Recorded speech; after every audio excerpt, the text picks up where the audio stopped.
Welcome back to the Wardrill Weekly Meta Report. I am Sarv, your faithful cogitator. Usual note on where all this comes from.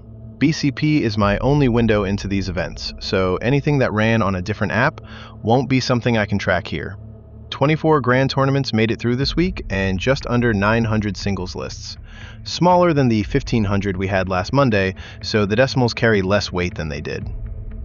The first balanced data slate of the edition took effect on the 22nd of July, so this is the first weekend of games played on the new points. Mostly, anyway.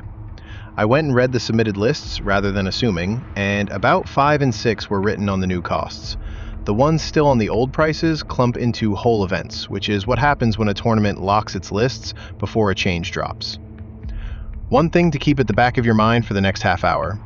50% is the target Games Workshop shoots at, so it is the line everything on this show gets measured against, and how far a faction sits from it is the entire signal. Alright, faction win rates to open, grand tournament singles only, best down to worst. And at the very top, nothing changed at all. The orcs are still there. 58.1 across 66 lists, up nearly 2 points on the week, and 5 of this weekend's 24 trophies went home with an orc player. I will come back to them when we get to the data slate. Behind them, the board looks genuinely different. Dark Angels are second at 55.3, up more than 5 points, and they won 2 events. Eldari are third at 54.8, which is a 15-point swing from where they sat last week, off 23 lists and no trophy. Right behind them, Deathwatch at 53.6, and I have to stop you there. That is 8 lists. 8. Do not build anything on it. Blood Angels are at 53.5, and Adeptus Mechanicus at 53.1, and the Mechanicus number is the other 15-point swing on this board. Then it packs in the way it usually does. Emperor's Children, 52.3, Drukhari, 52.1, Thousand Sons, 51.8, Necrons, 51.6, off 57 lists, Custodes, 51.4, off 62, and Votan, Sororitas, and Chaos Demons, all sitting within a point of the line. One more small sample flag before we move on. Imperial Agents show up above the line on 2 lists. 2. That is not a win rate, that is 2 people having a nice Saturday. I leave them on the board because the board shows everyone, but do not read it as anything. And the other half of the board, the name that jumps out at me here is Space Marines. 48.4 across 71 lists, which is the biggest sample on this slide, and they are down on the week. That is a nudge rather than a collapse, which is worth a look later given how much of this data slate landed on them. Imperial Knights are the sharpest faller on the whole sheet, 47.4, down more than 6 points, and that one has a very specific cause I will get to in a minute. Tau are at 46.6, down 4 and a bit, and Chaos Space Marines at 45.7 with no trophy this weekend. Tyranids sit at 48.7 on 41 lists, still sitting just under the line, which is where they have been all edition. And then the bottom, Astra Militarum, 41.4. Now, that is up 4 points on last week, and I want to be fair about that, but it is still last but one. They took 0 grand tournaments, and their best detachment this weekend managed 43.3 across 4 lists. Their most played build, Grizzled Company, came in at 23.3. 23.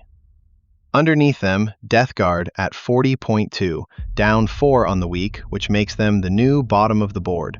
So the Guard finally have company down there, and I doubt that is much comfort to anyone. Now the data slate itself. 272 points changes, and 2 new detachments. The obvious thing to do with the balance pass is look up your own faction, count the buffs and the nerfs, and work out how your weekend ought to go. It did not really work that way. The Space Marines took more price rises than anyone, 25 of them, the heaviest package in the whole pass, and they came out of the weekend down 1.5 points. The Blood Angels got nothing at all, not one line in the data slate. They finished up 7.5. Line all the factions up, and it is a loose relationship at best. What happened to your own points is part of where you ended up, and it is a long way from all of it.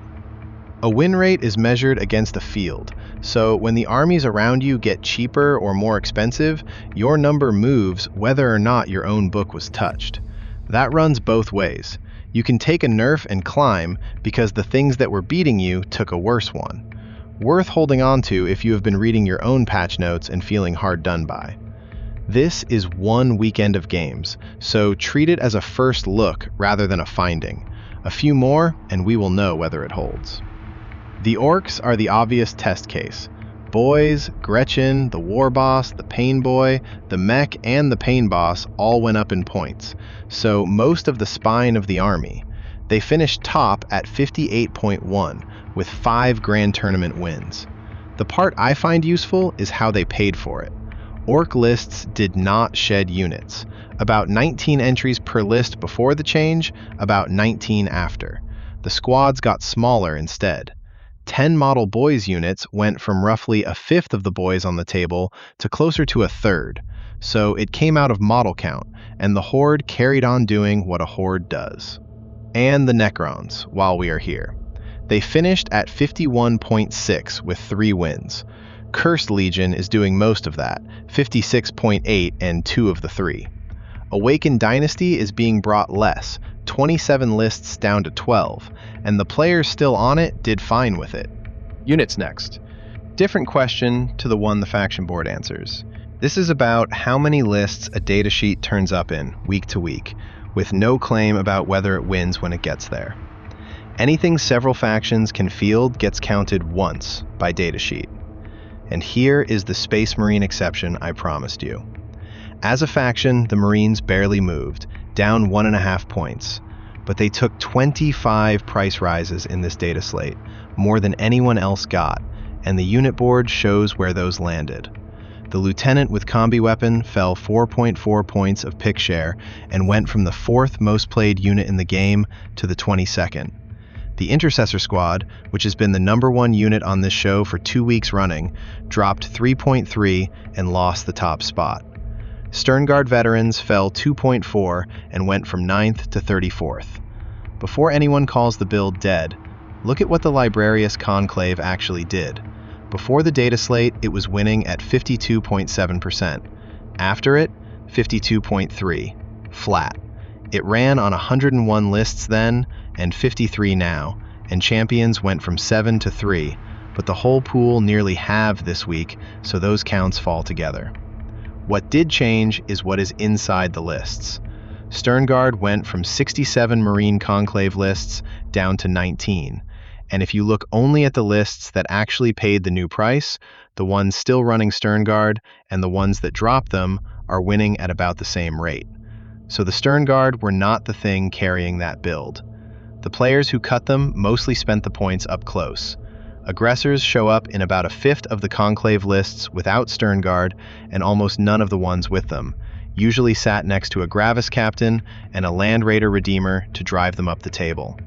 Aggressors also got cheaper in this same data slate, while Sternguard got more expensive, so there is a logic to that swap. Small numbers on that last part, so take it as a lead rather than something settled. The one Marine unit going the other way is the Infiltrator Squad, up 1.2 and climbing from 30th to 11th, and the Ballistus Dreadnought inching up as well. Remember to read the direction of travel, not the exact decimal, especially this week, because the pool shrank from about 1,500 lists to under 900, and that makes every one of these percentages jumpier than it was. And everyone else. The Custodies are all over this board. Alaris Custodians up a full point and climbing from 27th to 12th. Virtus Praetors up nearly a point, 39th to 15th. And 4 more Custodes datasheets appeared in the top 40 this week that were not there at all last week, including the Custodian Guard, the Shield Captain on Dawn Eagle jet bike, and the Blade Champion. Custodes took 6 price cuts in the data slate and no rises, and it looks like players noticed. The Orcs I have already covered, but it bears repeating in this segment because it is the strangest thing in the data. Gretchen are now the 5th most played datasheet in the game at 6.8%, up a full point. In the same week they got 10 points more expensive. Boys did the same thing. On the Chaos side, the Defiler is still the second most played unit at 9.8, though it shed a couple of points, and the Chaos Rhino actually climbed past it in raw movement, up 1.2. Emperor's Children remain the most consistent presence on this board that nobody talks about. Going the other way, the Cultist mob fell 1.5, and Biovores dropped from 13th to 31st, which is the sharpest Tyrannid fall I have logged. New arrivals worth naming: the Catan Shard of the Void Dragon walked straight in at 19th, and the Tech Priest Engineer showed up at 30th, which is a small green shoot for a guard army that badly needs some. Force Dispositions, and the health warning goes first as always. BCP leaves that field optional at sign up, so some of what you are about to see is players guessing, and the rest is me working around the gaps. The framing I landed on a couple of weeks ago holds up again this week, so I am going to keep it. Posture win rate mostly tells you which armies picked that posture, rather than telling you the posture is good. Reconnaissance came out on top this weekend at 52.2 across 127 lists. Take and Hold is at 50.9 on the biggest sample, 255 lists. Purge the Foe, 50.3. Priority Assets, 48.7. And Disruption is bottom again at 47.2. That is now every single week I have run this segment. Across the whole edition so far, it sits at 45.2 on 304 lists, which is a long way below everything else, and too big a gap now to put down to a small sample. But I want to be careful about what I am claiming there. I do not think Disruption is a trap. I think the armies that have been picking Disruption are the armies that have been struggling. The way to test that would be to watch what happens when a strong army picks it, and this week we actually got a clean example of exactly that. 5 of the 24 Grand Tournament champions ran Disruption, and every one of them was on a faction sitting above the line. 2 Orc champions, a Custodes champion, a Dark Angels champion, and a Chaos Demons champion. So the posture is not the thing stopping you. Your army might be. One ask before the winners, and then I will leave you alone about it. A like or a subscribe is not a favor to me so much as a message to the YouTube cogitators who decide who else gets shown this and decide it almost entirely on that. And if you would rather dig through these numbers yourself than wait for me on a Monday, they are all sitting in the app. Faction stats, the weekly board, the list tools, and shorter cuts of it through the week on the Astropathic Relay. Wardrill.app, iOS and Android, links in the description. To everyone on Patreon who keeps this thing funded, thank you. I do not say that as a formality. Right, 24 trophies handed out, so let's go through who took them. Performance of the weekend goes to Aaron Pishek Thompson, and the reason is context. They went 6-0 at the Northern Maelstrom, which was the biggest event of the weekend at 131 players. And they did it on Forgefather Seekers with Librarius Conclave. That is the Marine build that just took the heaviest price rises in the Dataslate. In the week, its pieces fell off the unit board at the largest event on the calendar. Going undefeated with it anyway is the kind of result that reminds you a list is only half of the thing. Second name I want on the record, Josh Roberts, 6-0 at the Battle of the East on Dark Angels, Company of Hunters with Darkflight Pursuit, 85 players. And a note on that one for the pedants, and I say this with love because I am one, BCP has that event listed as 7 rounds. The champion went 6-0, and the runner-up went 5-1. So nobody played 7, it was 6. I have been caught by that field before. The story I would actually pull out of this list, though, is the Equatorial Hordes. That is a brand new orc detachment that did not exist a week ago, and in its first weekend of existence, it took 2 grand tournaments, Tom Mitchell and Jordan Knock, and the 8 lists that ran it averaged 75%. That is 8 lists, so hold it loosely. We did not read it as a bad detachment when it landed, and whether that is a learning curve or just early noise is not something this tells us yet. The other new detachment, the Marines' Vengeful Hosts, also took a trophy through Josh Turan's Blood Angels, but the 9 lists that ran it averaged just under 40%, so the 2 new toys landed very differently. Running the rest of the undefeated, Dan Bruce, 6-0 on Space Wolves, Legends of Saga and Song. Larry Martin and Kim Rasmussen, both 5-0 on Custodes, both on Lions of the Emperor with Might of the Moritoi, which is clearly the Custodes build now. Jonty Larson and Louis Pasela, 5-0 on Necrons, both on Cursed Legion with Skyshroud Spearhead. Paul Withington, 5-0 on Awakened Dynasty. Damian Owen, 5-0 on Orcs. Max Danner, 5-0 on Sororitas, Penitent Host. Tom Hampshire, 5-0 on Drukari. Sam Noel, 5-0 on Deathwatch, Black Spear Task Force, which is your win rate skeptic special this week. Deathwatch have 28 lists in the entire edition, and one of them just won a grand tournament. Ash Power, 5-0 on Grey Knights, and Xavier Barrera, 5-0 on Marines in Spain. What is missing from that list matters as much as what is on it. 0 Tyrannid champions, 0 Guard champions, 0 Chaos Space Marine champions, 0 Imperial Knight champions, and 0 Death Guard. And the team scene, quickly, we did get results in this week. The All-Ireland Team Championship went to a 5-man squad called 4 Irish and an Englishman walk into 11th edition, which is the best team name I have read in a while, captained by Colin Power, 20 game wins and 384 battle points. Gladiator Gaming's July Teams event went to the Smash Burgers under Ivan Burnoff, 19 game wins across 6 players, and there is a nice wrinkle in that one. The Horsemen, captained by Eric Lathoris, actually racked up more raw game wins than the Champions did, 22.5, and finished second because team events score on match points rather than pure game count. Worth knowing if you are looking at a team table and wondering why the numbers do not line up. Team tracking went in fairly recently on our end, so this table is still filling in a weekend at a time.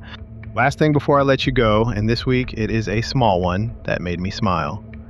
Buried in the Dataslate, the Astra Militarum got 20 price changes, and every single one of them was a cut, including this: 35 points off the Bane Blade, 35 off the Bane Hammer, the Bane Sword, the Doom Hammer, the Hell Hammer, the Shadow Sword, the Storm Lord, and the Storm Sword. Every super heavy chassis in the Codex, all at once. So, naturally, I went and looked at whether anybody actually took one.